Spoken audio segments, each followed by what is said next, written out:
인류 역사 가운데 위대한 업적을 남겼던 사람들을 보면 공통점이 있다 이렇게 이야기를 합니다.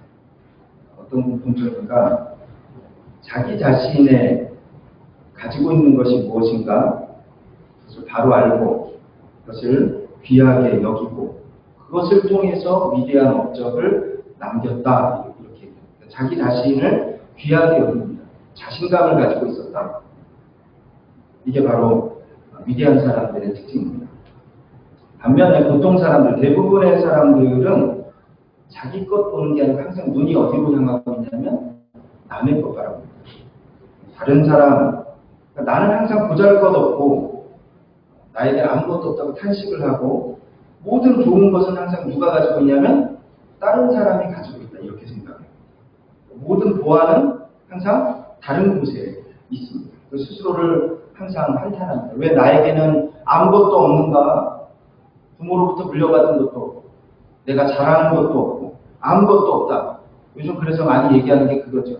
수저를 자꾸 얘기하죠. 그렇죠? 누구는 금수저다. 그런데 나는 뭐예요? 나는 무슨 수저예요? 나는 수저도 없다. 뭐 이렇게. 수저도 아니에요.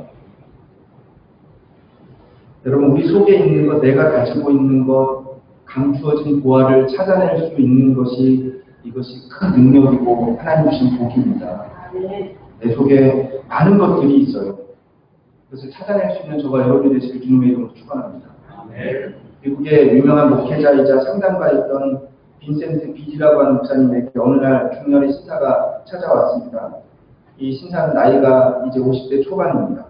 사업을 하다가 미국 경제 대공황을 맞이해서 모든 것을 다 잃어버린 사람이었습니다. 이 사람이 목사님께 와서 마지막으로 이제 상담을 하고 자기 인생을 좀 정리해야 되겠다. 내가 이제 내 인생을 끝내야 되겠다. 이런 생각을 가지고 찾아왔습니다. 그 목사님에게 이야기합니다. 제가 사업을 잘했습니다. 사업이 잘 됐습니다. 그런데 경제 공황으로 모든 것을 다 잃었습니다. 나에게는 아무것도 없습니다. 이제는 죽을 수밖에 없습니다. 저에겐 정말 아무것도 없습니다. 그렇게 이야기했어요. 그때 목사님이 이 사람에게 질문을 합니다. 정말 당신에게 아무것도 없습니까? 네, 아무것도 없습니다. 아무것도 없습니다. 혹시 아내분은 안 계신가요? 예, 결혼한 지 30년 됐습니다. 사랑하는 아내가 있습니다. 참 소중한 부인을 가지고 계시는군요. 자녀는 어떻게 되십니까? 예, 저에게 3남매가 있습니다. 하늘과 같은 보화들을 가지고 계시고 혹시 친구는 없습니까? 예, 그래도 제가 믿을 만한 친구는 4명 정도는 있습니다. 요즘 시대에 친구가 있다는 건 정말 귀한 것입니다. 정말 귀한 친구들을 가지고 계시군요. 건강은 어떠신가요? 예, 그래도 제가 건강합니다. 그러면 신앙은 있습니까? 혹시 하나님을 믿으십니까? 예, 제가 하나님을 믿습니다. 엄청난 것을 가지고 계셨군요. 이렇게 귀한 것들을 가지고 계시는데 당신이 잃어버린 것과 당신에게 있는 것, 남아있는 것 중에 어떤 것이 더 귀하고 값진 것입니까? 이렇게 그랬더니 이 사람이 곰곰이 생각합니다. 그리고 얘기합니다. 목사님, 저에게 정말 귀한 보화들이 많이 있어요. 제가 이제 새롭게 시작을 하겠습니다. 그리고 돌아가서 성공적인 삶을 살았다요.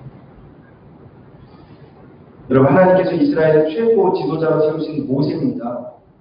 하나님이 그를 부르셨을 때 우리와 똑같았던 것 같아요. 우리와 똑같습니다. 그는 항상 나는 아무것도 없습니다. 나는 못합니다. 나는 아무것도 아닙니다. 이게 모세의 고백입니다. 출애굽기 3장 11절 보면 이렇게 써있죠. 모세가 고하되 하나님께 고하되 내가 누구간데 바로에게 가며 이스라엘 자손을 애굽에서 인도하여 내리니까 13절에도 보면 모세가 하나님께 고하되 내가 이스라엘 자손에게 가서 이르기를 너희 조상의 하나님이 나를 너희에게 보내셨다 하면 그들이 내게 묻기를 그의 이름이 무엇이냐 하니 내가 무엇이라고 그들에게 말하니 4장 1절에도 보면요. 모세가 대답하여 가로되 그러나 그들이 나를 믿지 아니하고 내 말을 듣지 아니하고 이르기를 여호와께서 내게 나타나지 아니하셨다 하리이다. 10절에도 모세가 여호와께 고하되 주여 나는 본래 말에 능치 못한 자라. 주께서 주의 종을 명하신 후에도 그러하니 나는 입이 뻣뻣하고 혀가 둔한 자니이다. 마지막 13절에 보면 모세가 결국 그렇게 말합니다. 모세가 가로되 주여 보낼 만한 자를 보내소서. 여러분 계속해서 모세가 5번이나요. 지금 이거 얘기를 이런 얘기입니다. 저는 할 수 없어. 저는 못합니다. 저는 안 됩니다. 부정하는 것입니다. 그랬더니 드디어 4장 14절 하나님이요 진노하십니다. 우리 14절 말씀 같이 한번 읽어볼까요? 14절 같이 한번 읽겠습니다. 시작.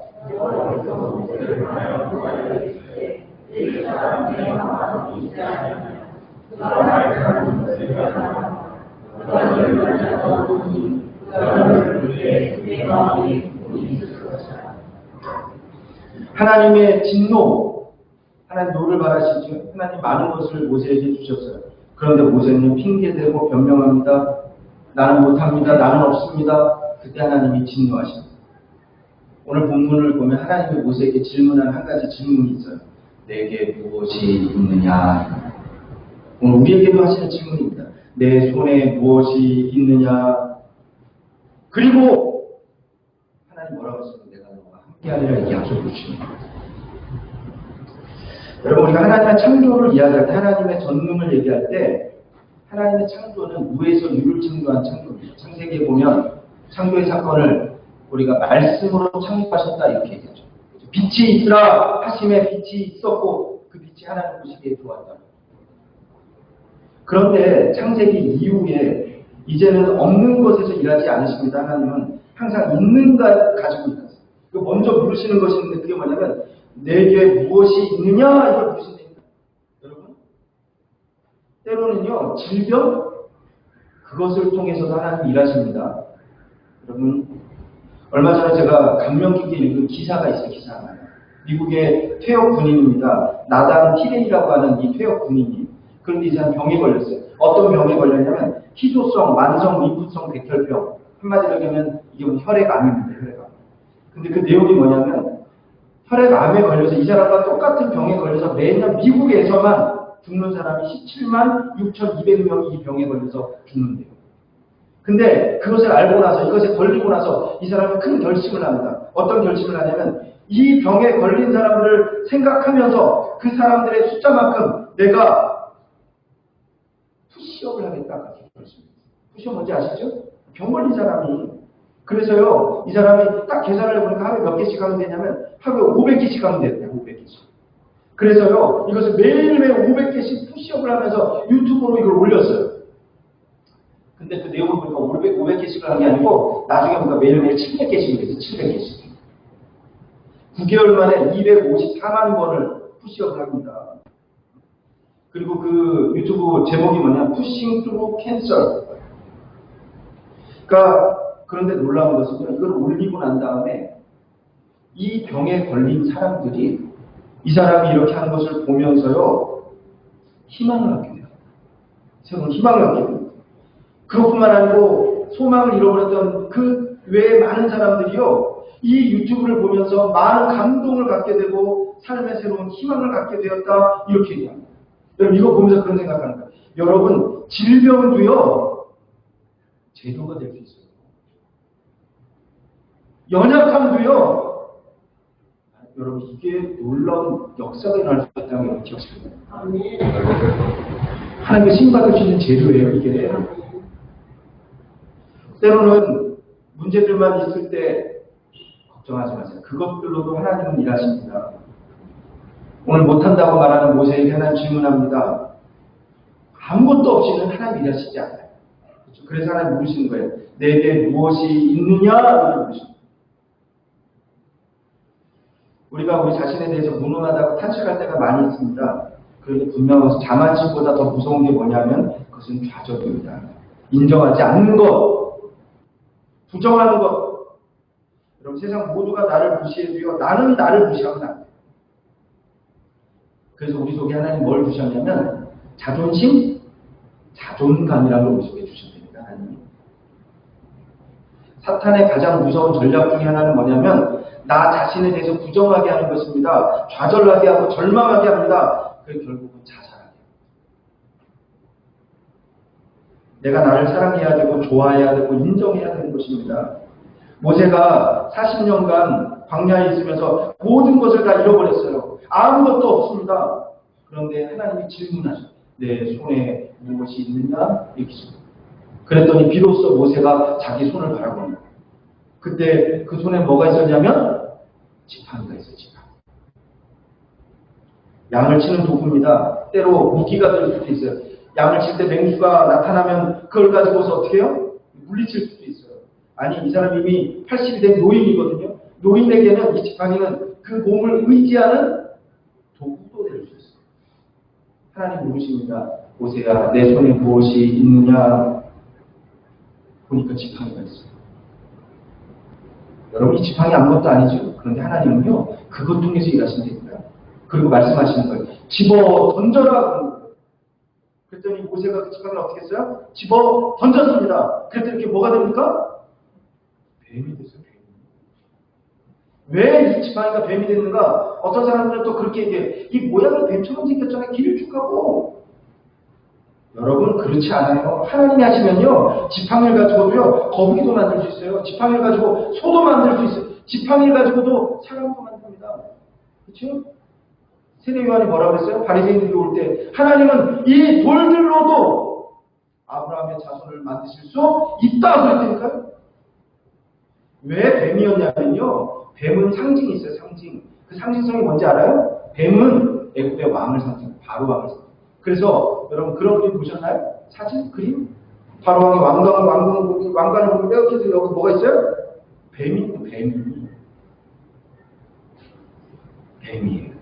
그런데 하나님 또 명령하십니다. 이번엔 뭐라고 하시냐면 그 꼬리를 잡아라. 사실은요, 이게 우리 상식적으로는 맞지 않는 것들이에요. 뱀을 잡을 때는 어디를 잡아요? 뱀 다 잡아보셨잖아요. 뱀 잡을 때 어디를 잡는지 아세요? 머리를 잡아야죠. 머리를 공격해야죠. 그래야지 안 물죠. 그렇죠? 우리 원시 복음이라고 하는 창세기 3장 15절 말씀에 보면 이렇게 나오죠. 내가 너로 여자의 원수가 되게 하고 너의 후손도 여자의 후손과 원수가 되게 하리니 여자의 후손은 내 머리를 상하게 할 것이요 너는 그의 발꿈치를 상하게 할 것이라. 그러니까 사실은 머리를 잡는 겁니다. 뱀은. 하나님께서 머리를 잡아라, 머리를 제압해라 그렇게 말씀하지 않아요. 여러분, 꼬리를 잡아라. 꼬리 잡으면 어떻게 되냐면 물 수가 있어요. 위험합니다. 그러니까 하나님의 방법은 달라요. 꼬리를 잡아라 그렇게 명령하십니다. 그리고 그 명령에 모세는 순종을 합니다. 여러분, 그래서 하나님의 역사에 가장 중요한 것 중에 하나가 순종이었어요. 꼬리를 잡았습니다. 그랬더니 그 손에서 다시 지팡이가 되었어요. 여러분, 작은 지팡이가 아무것도 아닙니다. 노인의 손에 들려있는 지팡이입니다. 그런데 이 지팡이를 가지고 하나님의 일을 할 수 있습니다. 결국은요, 홍해를 건널 때요, 그 바다를 갈랐던 것도 뭔지 아세요? 바로 이 지팡이였어요. 사막에서, 광야에서 물이 없을 때 그 반석을 쳐서 물이 나오게, 터쳐나오게 했던 것도 바로 이 지팡이였습니다. 하나님은 손에 없는 것을 요구하지 않으십니다. 필요하지 않은 것을 요구하지 않으십니다. 어떤 모양이든지 무엇이든지 여러분이 가진 것이 무엇입니까? 여러분의 손에 무엇이 있습니까? 없는 것 이야기하지 마세요. 불평하지 않기를 바랍니다. 있는 것 가지고 가능성을 가지고 하나님께 내어놓고 기도할 수 있기를 주님의 이름으로 축원합니다. 소중한 것 제쳐놓고 시시한 것 없다고 탄식할 때가 우리가 얼마나 많은지. 배우자를 볼 때도 그렇고 자녀들을 볼 때도 그렇고 여러분 바라보면서 하나님 감사합니다. 제 손에 지팡이를 주셔서 감사합니다. 감사할 수 있을 주님의 이름으로 축원합니다. 중요한 것은요, 하나님이 내 손에 무엇이 있느냐? 하나님 앞에 딱 드려야 돼요. 내 손에 있는 것을 하나님 것으로 바꾸어야 됩니다. 우리 한번 20절 말씀 한번 같이 한번 읽어볼까요? 20절 한번 같이 한번 읽어보겠습니다. 20절 시작.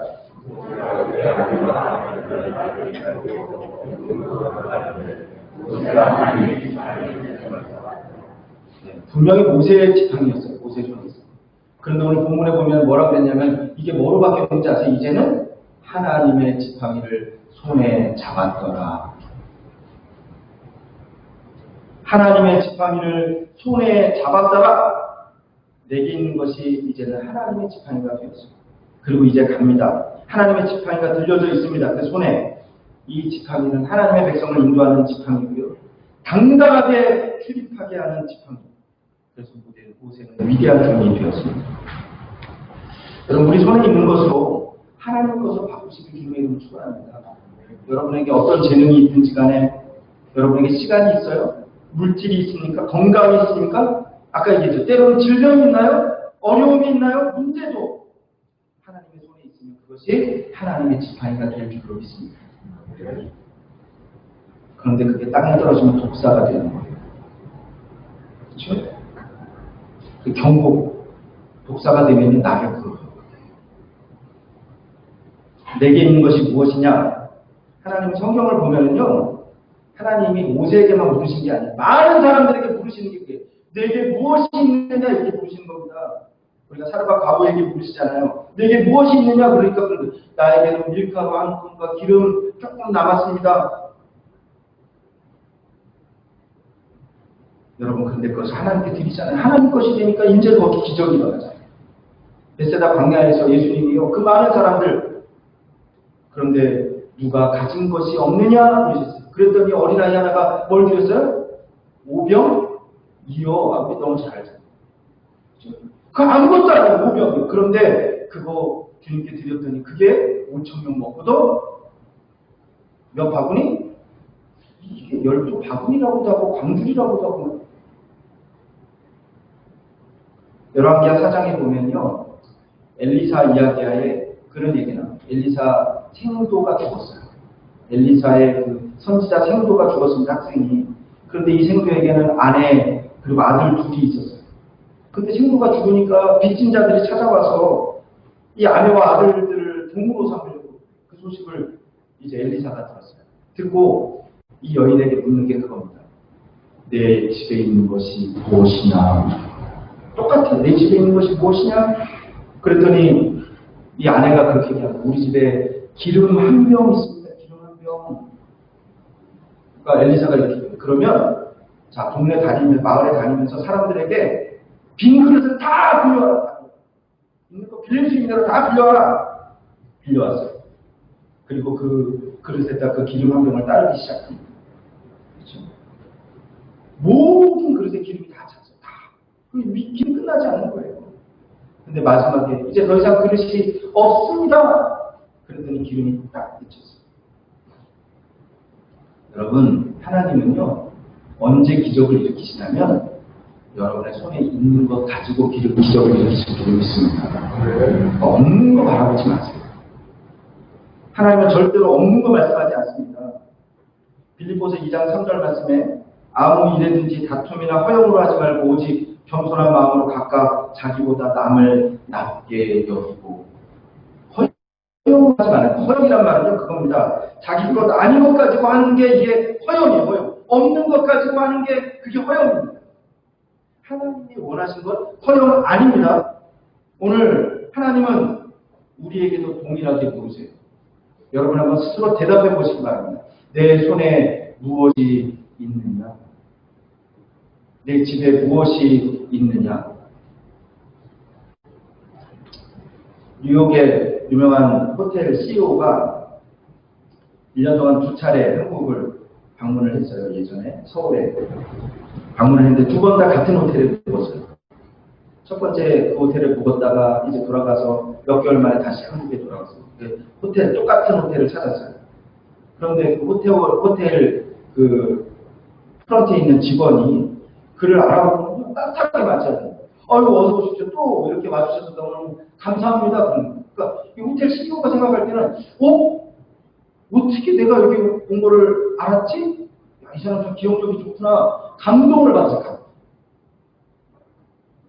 자기 호텔로 돌아갔어요. 직원들에게도 똑같이 다시 찾아오는 손님들에게 그렇게 똑같은 방식으로 이렇게 맞았으면 좋겠다 생각을 합니다. 그리고 이제 전문가들을 불러서 어떻게 해야 될까? 그랬더니 그러는 거예요. 그러면 여기에다가 요즘 이 카메라를 설치하고 얼굴 인식 프로그램 있죠? 그래서 그걸 통해서 손님들이 예전에 왔던 손님인가 아닌가를 그거를 이렇게 알 수 있습니다. 이렇게 얘기합니다. 근데 문제는 뭐냐면 이 시스템을 설치하는데 비용이 무려 250만 달러가 듭니다. 그러니까 이 CEO가 너무 비용이 많이 든다고 생각하니까 그 아이디어를 들었지만 결국은 포기했어요. 대신 그 다음에 서울 여행을 왔습니다. 여행 와서 그 호텔의 비밀을 좀 내가 알아야 되겠다. 그렇게 생각을 했어요. 그리고 그 호텔을 찾았어요. 근데 역시 똑같이 또 그 직원이 알아보고 너무너무 반갑게 맞이하는 또 이렇게 오셨군요. 감사합니다. 그렇게 얘기하네요. 그래서 조금 이게 좀 어색하긴 한데 하여튼 물어봤어요. 아니 어떻게 어떤 시스템을 갖고 있어서 내가 뭔지 알았냐고 물어봤어요. 그랬더니 그 직원이요 너무 단순한 대답을 하는 거예요. 우리 호텔은 택시 기사와 거래를 합니다. 그래서 택시 기사가 공항에서 호텔까지 오면서 이렇게 대화를 하면서 물어본다는 거예요. 그 호텔에 가봤냐고 물어보고. 그리고 그 기사가 예전에 묵었던 적이 있었으면 그 가방을 내려놓을 때 오른쪽에 이렇게 됩니다. 그럼 직원이 이 사람은 맞구나. 그리고 처음 오는 사람은 어디다? 왼쪽에다 이렇게 지면 됩니다. 그리고 그렇게 해주면 그 기사에게 1달러씩을 줍니다. 250만 불이 아니고 1달러씩을 줍니다. 여러분 이 호텔은요. 손님이 과거에 자기 호텔에 묵었는지 확인하려고 카메라 장착된 그런 얼굴 인식 프로그램 그런 거 하지 않았습니다. 그냥 단순하게 지혜를 가지고 있는 지혜. 자원은 유한합니다. 그러나 지혜는 무한합니다. 그래서 돈을 쓰지 말고 지혜를 쓰라. 그래야 경쟁력이 생긴다. 이것이 진정한 혁신이다. 여러분 돈을 써서 문제를 해결할 수 있는 건 누구나 할 수 있어요. 그러나 지혜는 그렇지 않아요. 예전에 우리 그런 얘기 있죠. 미국과 소련이 우주 경쟁을 했어요. 우주 경쟁. 1957년 10월 소련이 스푸트니크 1호를 먼저 발사를 했어요. 우주선을 먼저 발사를 했습니다. 그러니까 소련이 앞서 나갔죠. 그리고 무인 우주선, 그러니까 사람 타지 않은 우주선을 달에 먼저 도착을 했어요. 뭐 문학에 이렇게 해서 먼저 도착을 했어요. 그랬더니 미국이 막 이렇게 막 애가 타고 애가 타고. 결국은 우리가 아는 것처럼 아폴로 계획을 세워가지고 유인 사람이 처음 달에 착륙하는 프로젝트가 1969년 7월 21일 닐 암스트롱을 통해서 그게 이제 성공을 하게 됩니다. 근데 그 우주 경쟁의 뒷얘기가 있는 거 아시죠? 뒤에 그렇게 우주 경쟁을 하면서 미국이요 하다 보니까 또 하나 아주 큰 문제에 딱 봉착하게 그게 뭐냐면 무중력 상태가 되니까 뭔가 기록을 해야 되는데 볼펜을 가지고 기록할 수가 없어요. 기록할 수가 없어요. 그래서 무중력 상태에서도 쓸 수 있는 볼펜을 만들려고요. 많이 노력을 하고 과학자들이 그래서 결국은 만들었어요. 지금도 우리가 살 수 있어요. 이게 피처사라고 하는 데서 만든 볼펜입니다. 근데 지금은 우리 다 살 수 있지만 옛날 걸 개발할 때는요. 무려 100만 달러를 줬어요. 이제 우리도 이제 우주에서 쓸 수 있겠구나 그리고 생각을 했어요. 그리고 이제 소련 우주인을 만나고서 궁금했어요. 소련은 어떻게 했는가 물어봤다니까요. 아니 당신들은 어떻게 했습니까? 그랬더니 소련이 무슨 그랬군요. 참 대단하군요. 우리는요 근데 그 이전부터 이미 기록을 하고 있었어요. 어떻게 했습니까? 우리는요 연필로 하고 있었습니다.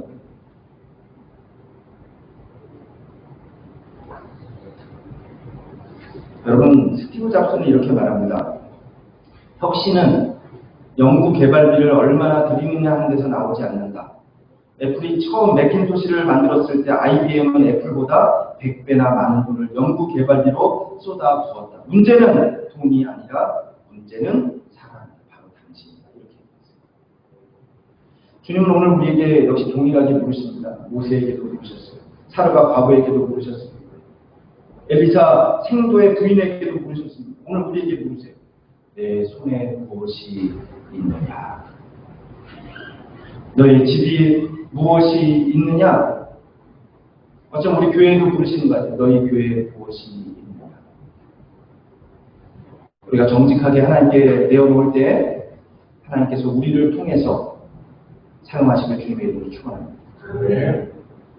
어려움도 질병도 문제도 하나님의 손에서 하나님의 지팡이로 바뀌어지길 주님의 이름으로 축원합니다. 같이 한번 기도하겠습니다.